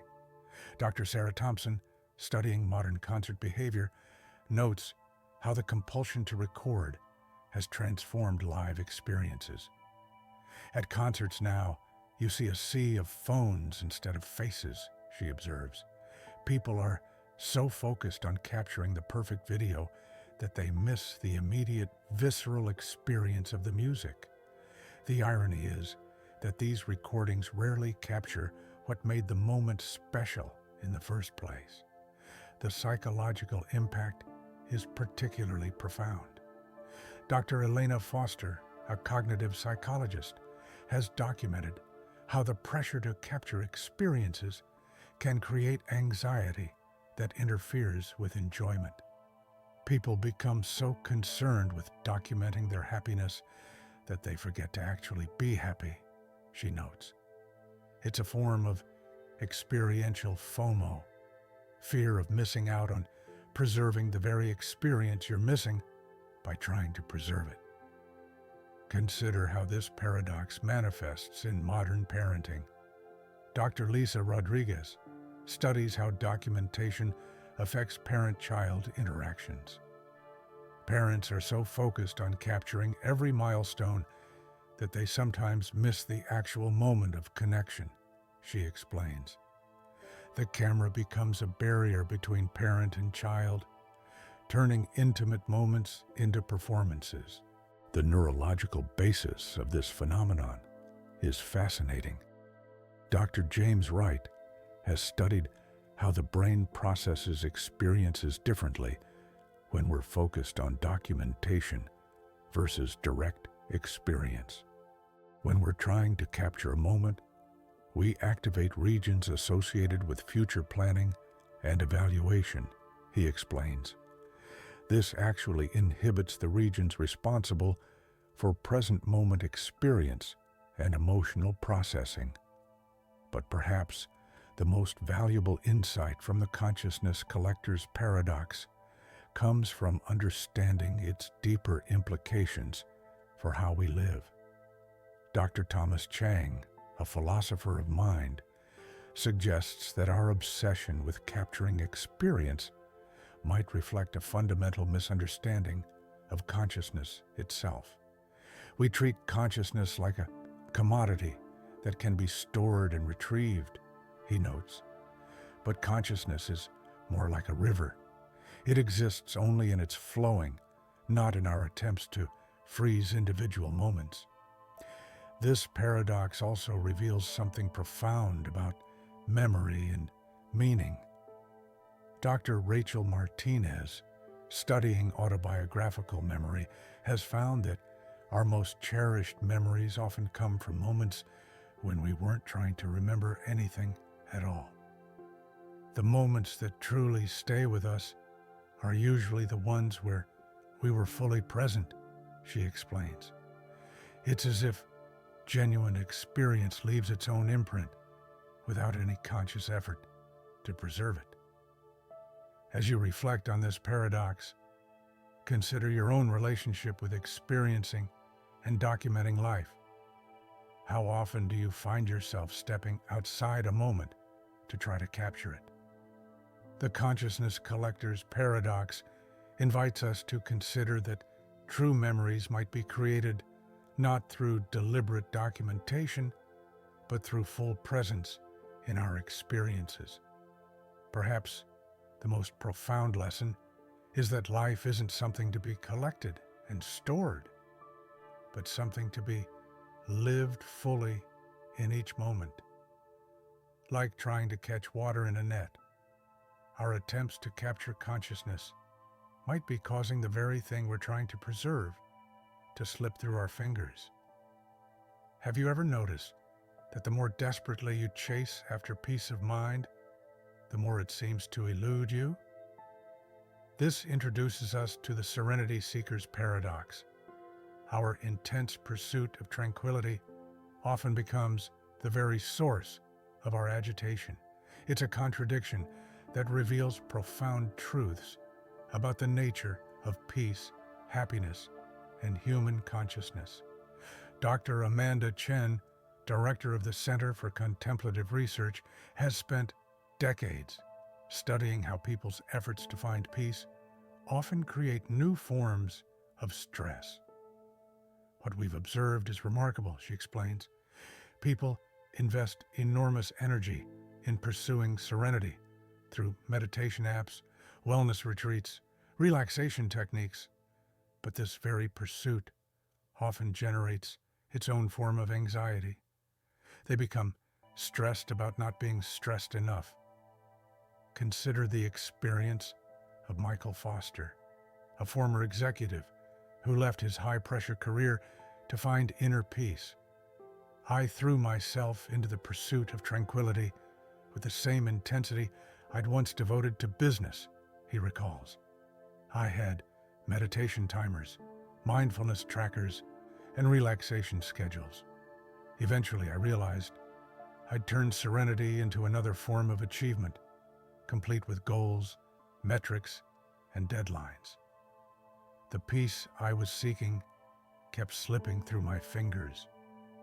Dr. Sarah Thompson, a neuroscientist studying stress responses, has documented how efforts to force relaxation can actually activate stress pathways in the brain. When we try to make ourselves peaceful, she notes, we often engage the very neural circuits associated with effort and striving. It's like trying to force yourself to fall asleep. The more you try, the more alert you become. The implications of this paradox extend far beyond individual practice.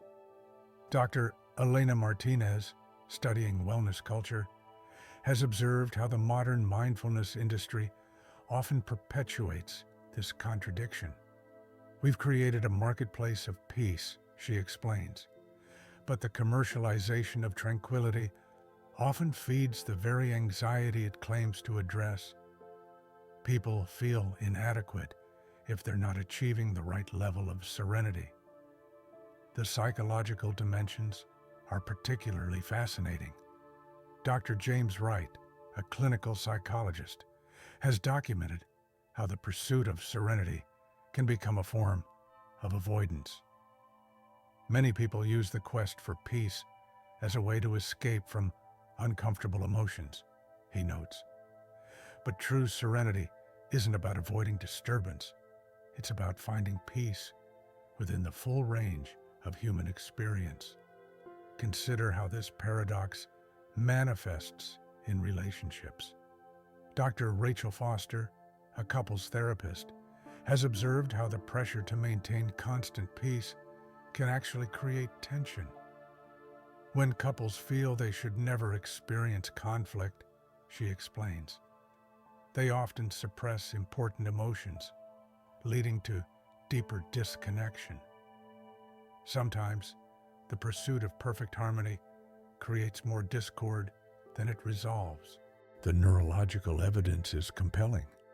Dr. Thomas Chang has studied how different approaches to seeking peace affect brain function. We see interesting patterns, he explains. When people try to force themselves into a peaceful state, we often observe increased activity in regions associated with self-criticism and monitoring.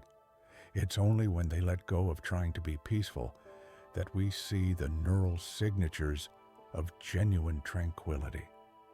But perhaps the most valuable insight from the Serenity Seeker's paradox comes from understanding its deeper message about the nature of peace itself. Dr. Lisa Rodriguez, a consciousness researcher, suggests that true serenity might be more about acceptance than achievement. Peace isn't something we create through effort, she explains. It's what remains when we stop trying to make our experience different from what it is. The paradox also reveals something profound about human nature. Dr. Maria Parker, an evolutionary psychologist, points out that our drive to seek peace might itself be a source of restlessness. We're wired to strive and seek, she notes. When we turn that seeking impulse toward peace itself, we create an impossible situation, using restlessness to try to find rest.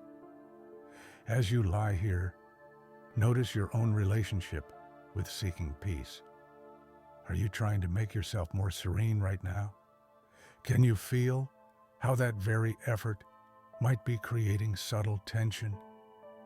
The Serenity Seeker's paradox invites us to consider that true peace might not be something we achieve through effort, but something we fall into when we stop trying to arrange our experience. Have you ever noticed that the more consciously you try to savor a moment, hoping to make it last longer, the more quickly it seems to slip away? This brings us to the time traveler's paradox. Our attempts to control, manipulate, or hold on to time often result in a distorted experience of its passage. It's a phenomenon that reveals profound truths about consciousness, memory, and our relationship with temporality. Dr. Emily Richards, director of the Institute for Temporal Studies, has spent years researching how our perception of time changes based on our attempts to influence it. What we've discovered is fascinating, she explains. The more actively people try to manage their experience of time, whether slowing it down or speeding it up, the more it seems to behave in opposition to their intentions. It's as if time has a mind of its own. Consider the experience of Marcus Chen, a mindfulness instructor who became obsessed with living in the moment.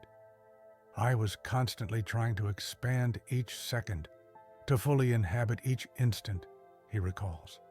But the more I tried to stretch time out, the more it seemed to contract. The moments I tried hardest to hold on to became the most elusive, while unexpected moments naturally expanded into timeless experiences. Dr. Sarah Thompson, a neuroscientist studying temporal perception, has documented how our attempts to control time affect our brain's timekeeping mechanisms.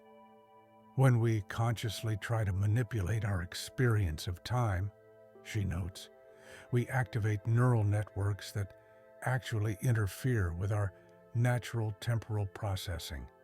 It's like trying to control your heartbeat. The very act of monitoring it changes its rhythm. The psychological implications of this paradox are particularly profound. Dr. Michael Foster, a clinical psychologist, has observed how people's relationship with time affects their mental well-being.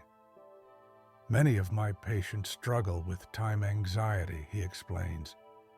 They're either trying to make good moments last longer or speed through difficult ones. This constant attempt to control time creates its own form of suffering. Consider how this paradox manifests in different life stages. Dr. Elena Wright studies how age affects temporal perception. Young people often try to rush time forward, while older individuals typically try to slow it down, she notes. Yet both attempts tend to backfire, creating distorted experiences of time's passage. The moments we try to rush feel interminable, while those we try to stretch feel fleeting. The neurological basis of this phenomenon is fascinating.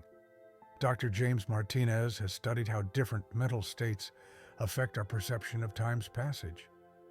When people enter flow states, where they're naturally absorbed in an activity without trying to control time, we see interesting changes in temporal processing, he explains.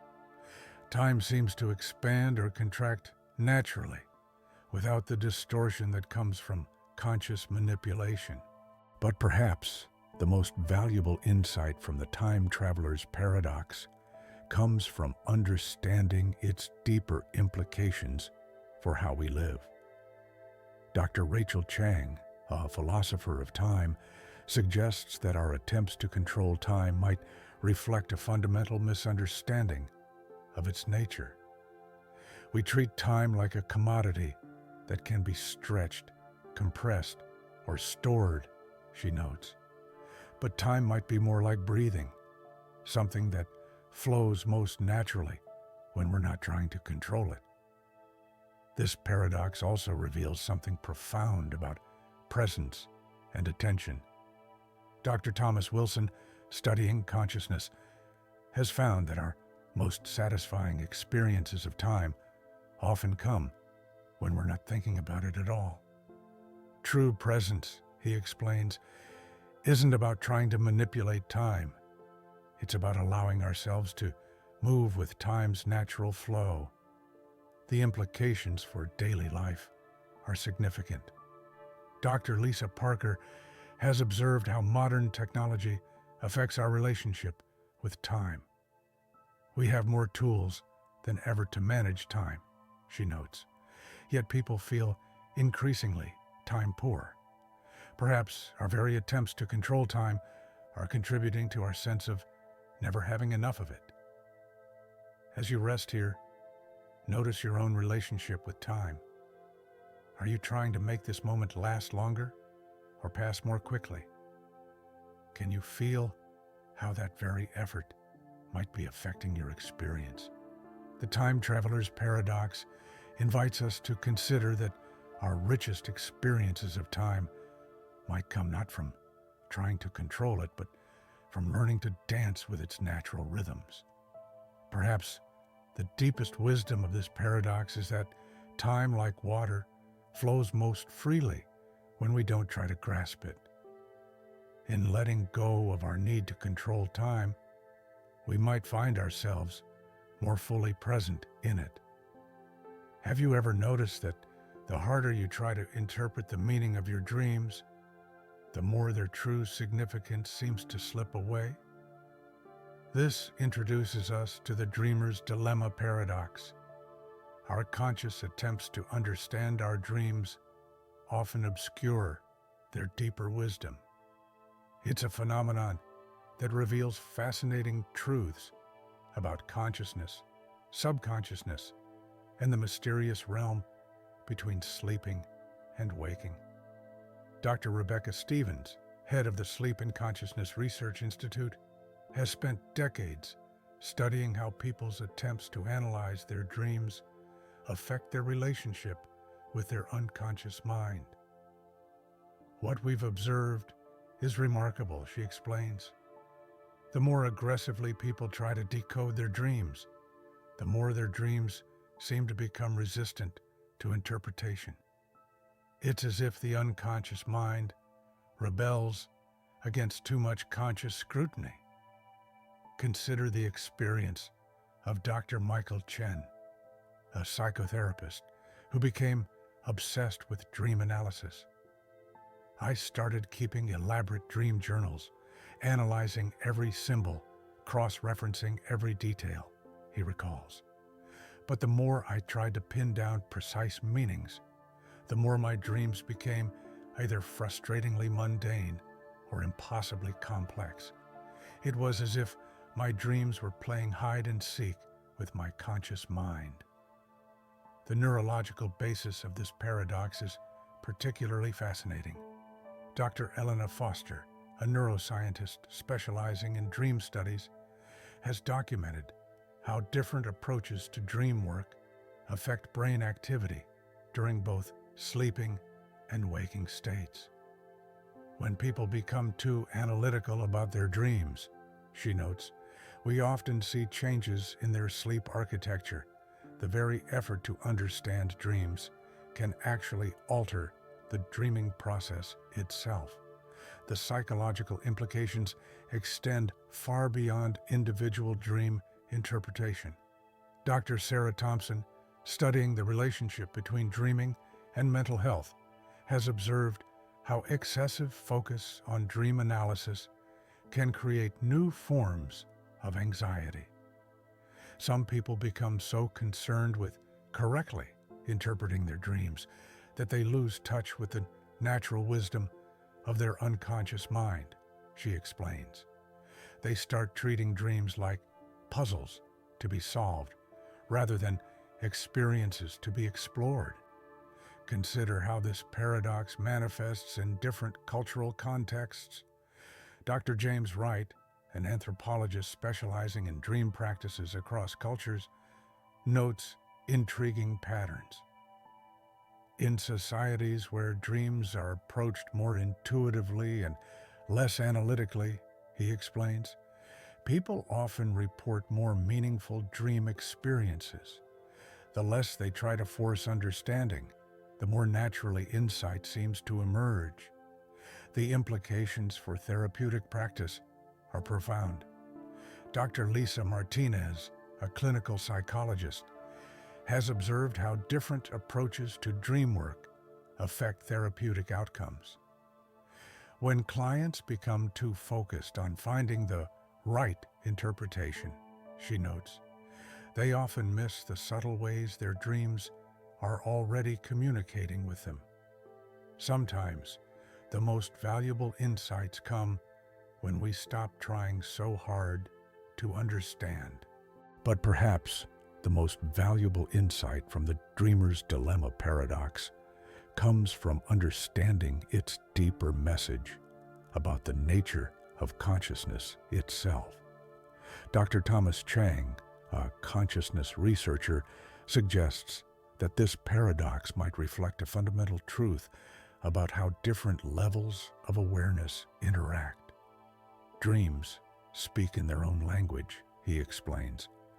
When we try to translate too directly into conscious, rational terms, we often lose the essence of what they're trying to communicate. The paradox also reveals something profound about the relationship between knowing and understanding. Dr. Rachel Foster, studying epistemology, points out how different forms of knowledge require different approaches. Some kinds of understanding come not through analysis, but through absorption, she notes.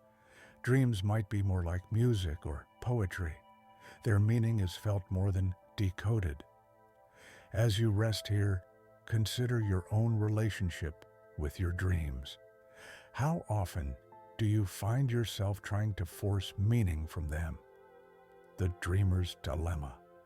Paradox invites us to consider that true dream wisdom might come not from aggressive analysis, but from cultivating a more receptive relationship with our unconscious mind.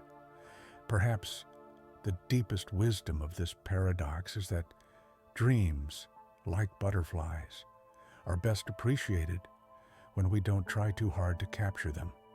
In learning to approach our dreams with gentle curiosity rather than analytical force, we might discover that they've been speaking to us all along in ways that transcend ordinary understanding.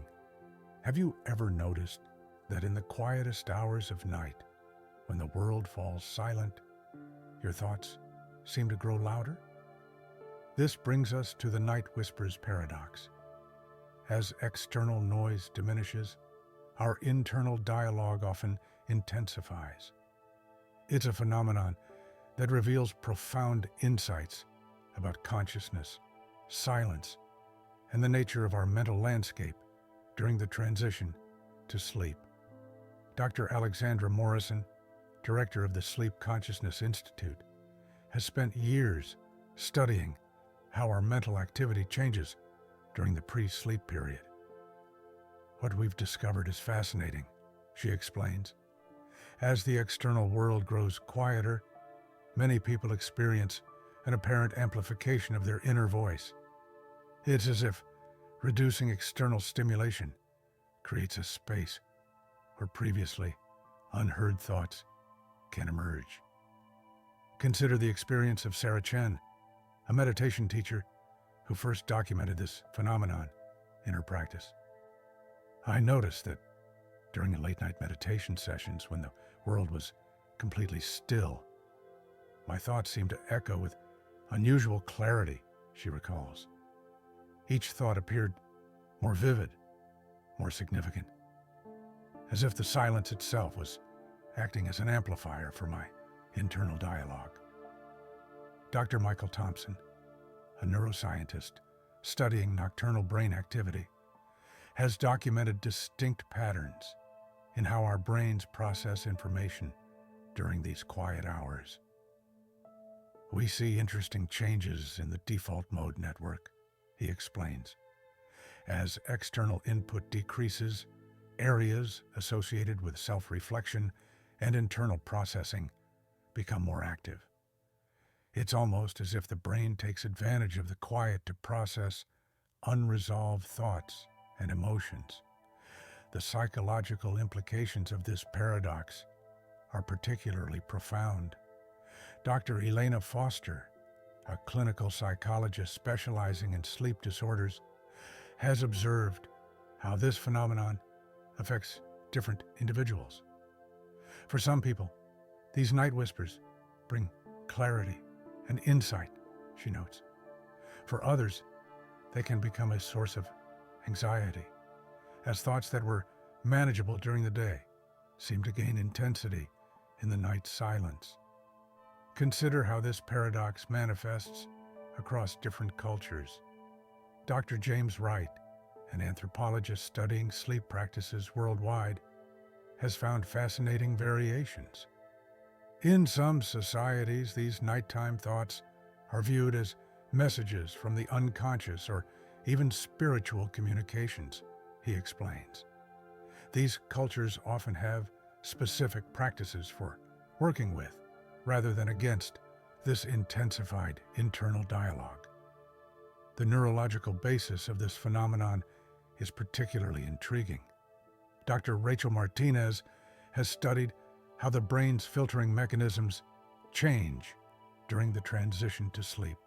During waking hours, our brains actively filter out many thoughts to help us focus on immediate tasks, she notes. As we prepare for sleep, these filters begin to relax, allowing suppressed thoughts and memories to surface with greater clarity. But perhaps the most valuable insight from the night whispers paradox comes from understanding its potential role in psychological processing. Dr. Lisa Chung, a dream researcher, suggests that these amplified thoughts might serve an important function. This period of intensified internal dialogue might be a natural part of our daily mental housekeeping, she explains. It's as if the mind uses this quiet time to sort through unresolved thoughts and emotions. The implications for sleep and well-being are significant. Dr. Thomas Wilson has observed how different approaches to these nighttime thoughts affect sleep quality. People who learn to approach these thoughts with curiosity rather than resistance often report better sleep experiences, he notes. It's not about trying to silence the thoughts, but about changing our relationship with them. This paradox also reveals something profound about the nature of consciousness itself. Dr. Sarah Parker, studying states of consciousness, suggests that these night whispers might offer unique insights into how our minds work.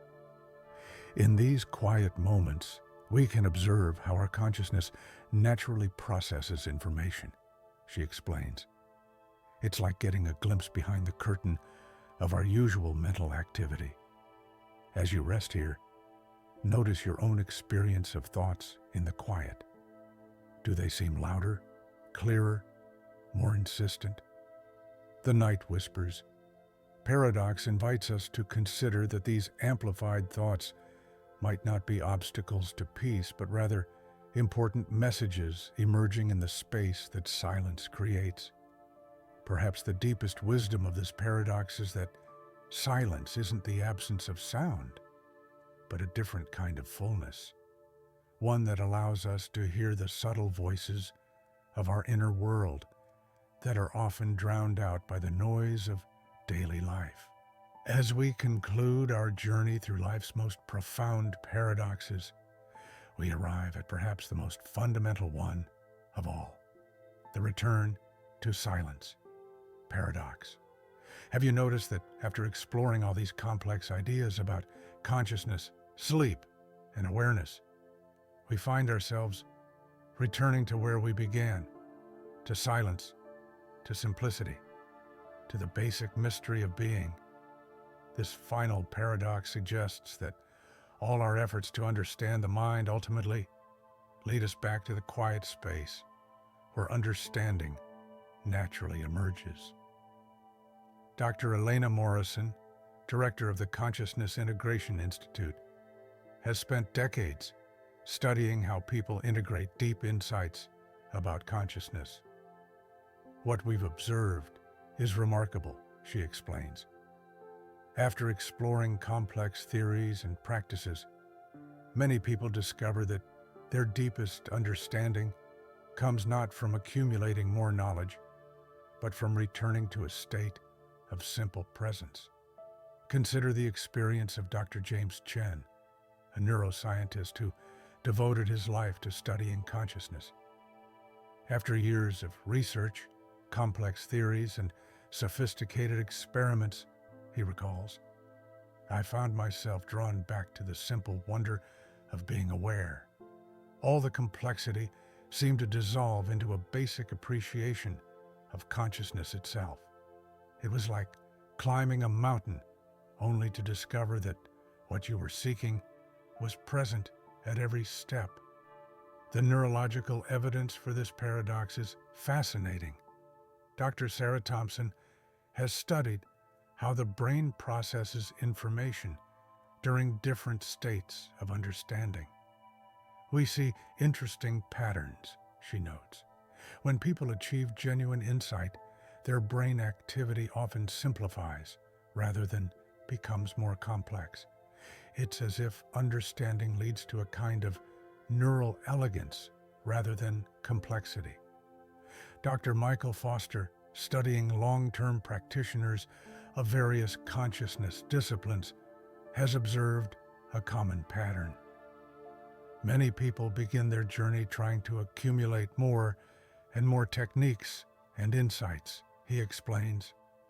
But eventually, they often describe a kind of unlearning process where all the complexity falls away, revealing a simple, direct relationship with experience. The psychological implications are profound. Dr. Rachel Martinez, a clinical psychologist, has documented how this return to simplicity affects mental well-being. There's often a period of complexity that seems necessary, she notes, but true healing frequently involves a return to basic presence, to simply being with what is. Consider how this paradox manifests in various wisdom traditions. Dr. Lisa Wright, studying contemplative practices across cultures, points out a common theme. Whether we look at Zen, Taoism, or mystical traditions of the West, we often find this pattern, a journey that leads through complexity back to simplicity, but a simplicity that's somehow different from where we started. Perhaps the most valuable insight from the return to silence paradox comes from understanding its implications for our relationship with consciousness itself. Dr. Thomas Chang suggests that this return movement might be essential to genuine understanding. It's as if we need to journey through complexity to appreciate simplicity anew, he explains. The return isn't a regression. It's an arrival at simple presence enriched by everything we've learned along the way. As you rest here at the end of our exploration of paradoxes, notice how your own mind might be naturally settling into quiet. All the fascinating ideas we've explored about time, consciousness, dreams, and presence might now be dissolving into a simple awareness of being here, now. The return to silence. Paradox reminds us that sometimes the richest understanding comes not from adding more, but from allowing everything to settle into natural quiet. Like a pond becoming still, our minds might find their deepest clarity, not through more activity, but through gentle rest. And so, our journey through these paradoxes comes full circle, returning us to the simple mystery of awareness itself.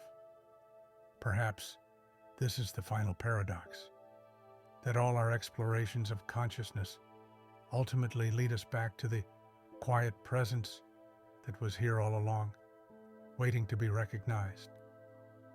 This concludes our exploration of life-changing paradoxes.